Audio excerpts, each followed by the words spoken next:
I'm Ed Docx, and my new novel, my third novel, is called The Devil's Garden. The Devil's Garden is about a scientist who goes into the jungle to study ants, and a series of bad things start to happen to him, and gradually we learn of his fate. I first went to the Amazon just on a trip with a friend of mine, and we stayed in a place called Puerto Maldonado, where I in fact heard a story about a scientist who disappeared in terrifying circumstances, which became the beginning of the novel.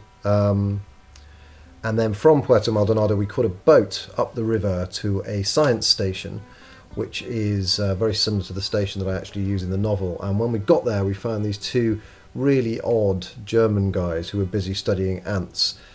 Slightly lonely folk, if I'm being totally honest, but they made for great characters. So a lot of the research was done there, and probably about 30% of the book was actually written there, and then it was finished off and tidied up in London.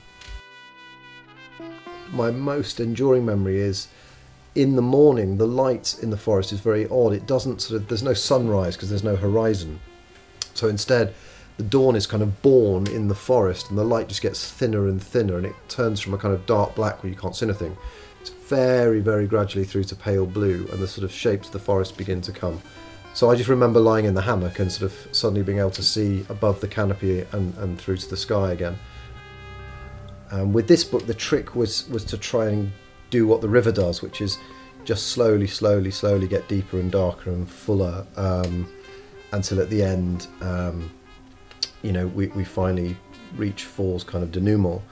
But part of that whole process is when he gets to the party and he realises his friend is definitely not alive, and his science has kind of collapsed the thing that he believed in. Only at that moment does he then start to act, if you like, and he joins the other characters in their kind of much more life and death struggle, and he goes from being a cerebral outsider who's thinking and reflecting to being dragged into the action. It's a kind of way of looking at it where he is made to understand his own humanity and to participate. I wouldn't say that I was directly influenced by Conrad. I mean, you can't write a book like that without knowing of it.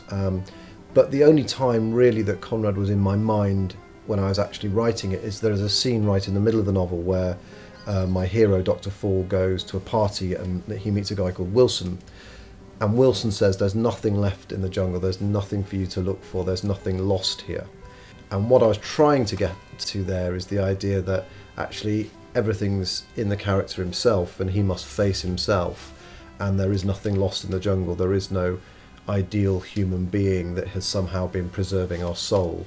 The world is now fallen, which is why it's called Dr. Fall.